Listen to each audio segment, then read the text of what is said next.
Feliz día, mis estimadas, ¿cómo están? Agradecida una vez más de tener la oportunidad de compartir con ustedes en esta sexta sesión sobre las competencias digitales. Hoy hablando sobre algo que creo que para muchos va a ser de valor, no quiere decir que lo anterior no sea, pero probablemente muchas tienen inquietudes porque ven en su entorno, en su contexto, el auge de este tipo de habilidades, de destrezas, de competencias, justamente sobre todo muy relacionadas a las últimas generaciones, y lo entienden como una oportunidad para escalar, llevar a buen puerto su emprendimiento. Y me refiero al tema de las competencias digitales o la creación de contenido digital. De antemano les voy avisando que esto no se trata de contenido para Instagram. Sí, se los comento porque la verdad es que cuando hablamos de contenido digital y vemos a nuestro alrededor el impacto que han tenido las redes sociales, Instagram, YouTube, Facebook, Twitter, TikTok y tantas otras, creemos que tenemos la percepción de que la competencia digital está orientada específicamente a este tipo de plataformas. Y la verdad, y como lo venimos viendo lo que hemos venido estudiando con anterioridad, no necesariamente y estrictamente está relacionado con unas plataformas específicas, y además engloba un poco más varios aspectos relacionados. Cuando hablábamos de seguridad digital, fíjense que conversamos no solo sobre la protección de datos, sino también sobre tu salud y el medio ambiente.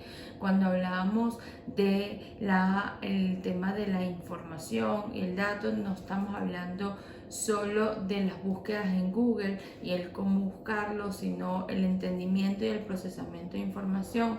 El tema de la resolución de problemas va desde lo técnico, un problema con tu computadora, hasta la identificación de una necesidad para tu poder generar una solución clara a base de una herramienta o apalancada de una herramienta que sea digital. Pues en este caso, este tema de la competencia digital, que se refiere al desarrollo de contenido digital, no está enfocado solo en las redes sociales, sino que engloba la habilidad o la generación de la destreza que está vinculada con crear, desarrollar, editar, compartir, distribuir, generar todas aquellas acciones que están vinculadas con el desarrollo de contenido. Y contenido significa información procesada o creada en distintos formatos, y estos formatos están asociados a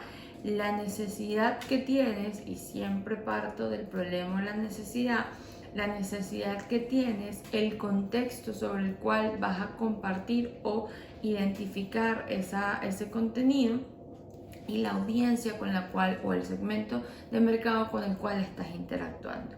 No es lo mismo la manera en que yo, Karina, consumo contenido, ¿sí? Que veo muchos programas de YouTube, escucho muchísimo podcast y leo muchísimos, más que artículos, leo muchos informes, ¿ok? Estudios, cosas que tengan que ver con evaluaciones relacionadas con los temas de mi interés, a de repente como lo hacen ustedes. Tampoco es el mismo el formato en el que yo consumo, por ejemplo, contenido de entretenimiento, que normalmente lo hago a través de plataformas como Netflix o como YouTube, o contenido de formación, que, como les digo, si tiene que ver con contenido personal, normalmente escucho mucho podcast. Si tiene que ver con contenido profesional relacionado a mi carrera, lo hago mucho más a través de informes. Y esto también mucho como si si utilizo más LinkedIn que Instagram, o si utilizo, o qué contenido comparto en una cuenta de Instagram y qué comparto en el otro. Entonces, de esto se trata la destreza de, ya entendiendo cómo se maneja la información, cuáles son los aspectos clave de esta información, ya conociendo un poco más qué necesidades tenemos cada uno de nosotros y cómo resolverlas, a través de qué plataformas, pues entonces ahora aprender a entender estos aspectos claves que están relacionados con cada uno de los contenidos y poder generarlos, editarlos, compartirlos, conectarlos. Esta competencia está dividida en 4 aspectos que tienen que ver con desarrollar contenido, integrar y reelaborar contenido digital, todo lo que tiene que ver con el copyright, derechos de autores y licencias, y también tiene que ver con programación. Y voy de atrás hacia adelante para de una vez quitar las expectativas. No se trata de aprender a programar, no se trata de poner una pantalla negra en tu ordenador con una cantidad de códigos, sino mi invitación en este caso sería más de entender la lógica detrás de cómo funciona cada uno de los programas, para que tú puedas sobre eso establecer los alcances y la expectativa incluso detrás de cada una de las herramientas. Sería increíble, sería ideal que pudiésemos aprender ciertos parámetros, ciertos códigos, para que tú puedas incluso editar, por ejemplo, si vas a hacer tu página web en WordPress, o si necesitas conectar una aplicación con otra y sepas cómo se maneja, o qué es incluso una API, o cuál es el código HTML para hacer un embed. O sea, saber esos textos, esas definiciones es súper importante, porque no necesariamente tienes que saber programar, pero al menos entiendes cuál es su funcionamiento, cuál es su lógica, y también tiene que ver con la creación de contenido, porque se trata de integrar distintas plataformas o distintos espacios de conversación. ¿Okay? Entonces, no es que vamos a hacer un curso de programación, pero sí tener la curiosidad de establecer de entender la lógica detrás de la programación. Además de esto, otro aspecto súper importante del tema del contenido digital es el derecho de autor. Creámoslo o no, no todo lo que está en internet es gratis, no todo lo que está en internet es libre de uso. Hay muchísima información que tiene detrás el derecho de autor, que es, valga la redundancia, ese derecho que tiene el individuo que creó el contenido y que cede o no su uso como libre licencia para que otros puedan reutilizarlo o incluirlo en su contenido o compartirlo. Existen plataformas, sobre todo bancos de datos y bancos de documentos, de investigaciones o algo, que tienen muy claros y especificados cuáles son los derechos de autor. ¿Qué puede pasar si infringimos una de estas cláusulas en internet? Bueno, normalmente lo más común es que la plataforma donde tú estás compartiendo ese contenido te baje el contenido. Eso pasa muchísimo. Por ejemplo, si ustedes hacen un video, no sé, porque le quieren hacer un video de regalo a un amigo, a una pareja, a su mamá, a su papá, a quien sea, y hacen este típico video donde mezclan muchas imágenes, mezclan muchas fotos, ¿sí? Y hacen transiciones y tal, y utilizan una canción de Justin Bieber detrás o de Celine Dion. Bueno, como ustedes no tienen el derecho de uso o la licencia de uso, o no están pagando por esa licencia, es muy probable que YouTube no les permita utilizar ese video o compartirlo, o no permite incluso que lo tengan en la plataforma. Distinto pasa a TikTok, por ejemplo, donde uno de los fundamentos es cómo intercambias y compartes y creas sobre audios que otras personas ya crearon. Bueno, la plataforma trabaja directamente con los creadores del audio, en este caso todo lo que tiene que ver con derecho de autor. En el caso de las canciones particularmente, pues todos los artistas hoy ganan un beneficio económico, así como lo hacen en Spotify, así como, no sé, cada vez que reproduces una canción de Chino y Nacho en YouTube, no necesariamente todas, pero digamos, en algunos casos esto genera ingresos económicos para los artistas. Pues de la misma forma tenemos que manejar el tema del licenciamiento. El uso de las imágenes, pueden denunciarte en algún momento, hacerte una denuncia a través de Instagram o una página web, o si identifican que estás utilizando una imagen que no tiene los permisos de libre uso. Pasa mucho, por ejemplo, si ustedes contratan un diseñador o un programador, la propiedad intelectual del programa o el del diseño es tuya porque tú pagaste por que esa persona te hiciera el programa o te hiciera el diseño, pero el derecho de autor siempre queda en la persona creativa, y hay distintas metodologías o distintos mecanismos, mejor dicho, para tú poder ceder ese uso, más el derecho del autor siempre queda en el autor. Espero estarme explicando sobre este tema. Entonces, ¿qué tenemos que hacer sobre esto? Pues identificar en plataformas qué cosas podemos utilizar y qué no, qué cosas son de libre uso y qué no, respecto a las imágenes, respecto a los audios, respecto a los videos. Existen plataformas sobre las cuales ustedes pueden descargar información para reutilizarla, y si hablamos de texto, de contenido, de un informe, pues siempre dar o enunciar en la información la fuente de donde estás sacando esa información y no hacértela propia. En este mismo sentido, pues la competencia se enfoca en todo lo que tiene que ver, y ya se los comenté antes, en la creación, en el desarrollo de contenido digital, también en cómo tú integras distintas plataformas para poder generar contenido, y cómo aprendes a reelaborar o reutilizar información para compartir. Un ejemplo puede ser que yo quiero hacer un ebook, ¿sí? Por ejemplo, y yo utilice Canvas, por ponerles un ejemplo, para diseñar el ebook, pero me base en contenido como informes o métricas, indicadores que he conseguido en internet, y como tú, respetando el derecho de autor, la propiedad intelectual y todos estos espacios, utilizo esa información.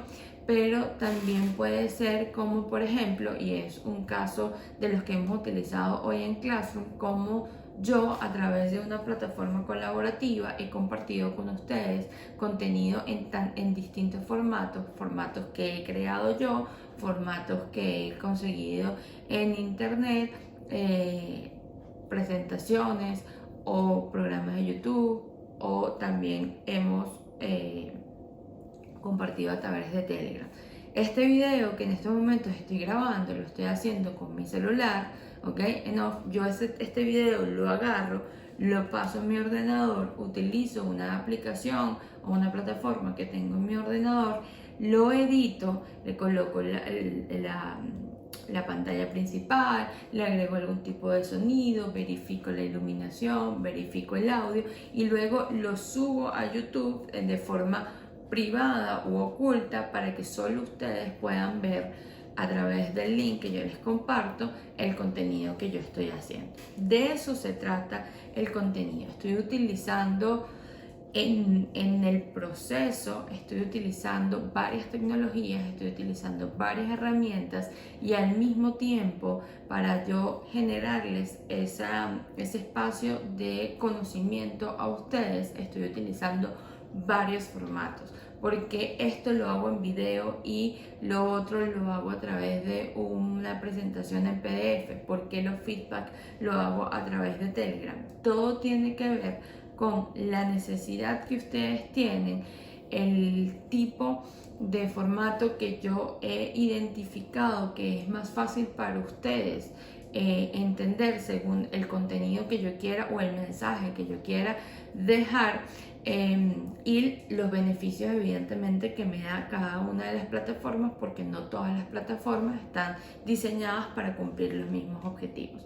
Entonces, no se trata nuevamente de Instagram, se trata de generar contenido para tú aprender, por ejemplo, sobre recabar información, ¿sí? Y cómo estructuras esa información. Eso lo vimos un poco en la competencia anterior. Se trata de identificar cuál es la mejor plataforma, cuál es el mejor formato. De repente las generaciones más jóvenes, los millennials, los centennials, utilizan más audios y videos. Las generaciones como los baby boomers o los boomers utilizan más texto / video. Eso hay informes que te explican sobre el comportamiento y el patrón de consumo de cada una de las generaciones. Si las personas están en Venezuela, por ejemplo, y esto es tan básico y fundamental como si ustedes quieren conversar con un amigo, con su pareja o con su mamá y utilizan como plataforma WhatsApp, pero están en Venezuela, probablemente la tendencia de ustedes es que escriban más a que compartan audios, básicamente por la baja infraestructura que tiene el país y lo difícil que a veces se puede hacer descargar un audio en tu celular para poderlo escuchar. Si estás de repente en Estados Unidos casi no se usa WhatsApp, se utiliza muchísimo más, pero también porque hay muchísima más participación en el mercado de iPhone, entonces la gente utiliza más el WhatsApp o la mensajería interna de iPhone, que es iMessenger. Eso pasa muchísimo y eso depende. Entonces hay una cantidad de contexto y esto cierra un poco lo que venimos trabajando, que se trata de identificar el problema o la necesidad, porque no son exactamente lo mismo y puede existir uno y otro, uno u otro, de entender, recabar la información que necesitas, ¿ok? Bien sea para consumo interno o para compartir, de darle formato, de tratar esa información, de disgregarla, de entenderla para tu bien, convertirla en conocimiento o en información para compartir. Hacer, por ejemplo, también para sobre ese problema o la necesidad, identificar las plataformas que mejor se adaptan a ti y no todos son iguales. Por ejemplo, yo uso Canvas, pero también hago muchas presentaciones, por ejemplo, en Drive, o utilizo otros programas locales como Illustrator y Photoshop, que pues yo, porque soy diseñadora de profesión y tengo las herramientas para hacerlo, y integro y junto muchísimas de estas plataformas al mismo tiempo para generar algún contenido. Cada vez honestamente lo hago menos porque trato de simplificar mi espacio, pero pues tengo la capacidad de hacerlo. Y una vez que tienes todo esto, pues entonces, ¿cómo haces para crear contenido? Algo que yo hago mucho, y lo repito, es como yo consumo muchos informes, ¿sí? El monitor global del emprendimiento, el Doing Global, el monitor de digital, ese tipo de cosas. Yo lo que hago es trabajo la información para identificar de todos esos informes, que son 100, 200 páginas, cuál es la información clave que tiene que ver con mi sector de trabajo y con mi audiencia o mi segmento de mercado, y resumo, digamos, llamemos así, esa información y lo comparto en un formato distinto. Fíjense que todo tiene como una mezcla, no se trata de desarrollar desarrollar una habilidad u otra, una competencia u otra, se trata de cerrar como este ciclo virtuoso en donde compartimos toda la información y desarrollamos 5 áreas que son fundamentales para poder entender y trabajar este mundo digital. La invitación de hoy es, y suena fastidioso, pero es a salir de Instagram, a salir de esa creencia que las redes sociales lo son todos, a entender nuevamente que hay un mundo literal, digital, compuesto por distintas herramientas, por distintos canales y que todo se adapta según tu cliente. No necesariamente todos necesitamos tener Instagram, no necesariamente todos debemos estar en LinkedIn. Todo va a depender de tus necesidades, de las necesidades de tu cliente, de las características de tu emprendimiento y de pues una cantidad de patrones, de paradigmas, de ofertas que hay alrededor y de las habilidades y la destreza que seas capaz de desarrollar para cumplir con tus objetivos. Y eso también es importante, tener claro cuáles son los objetivos.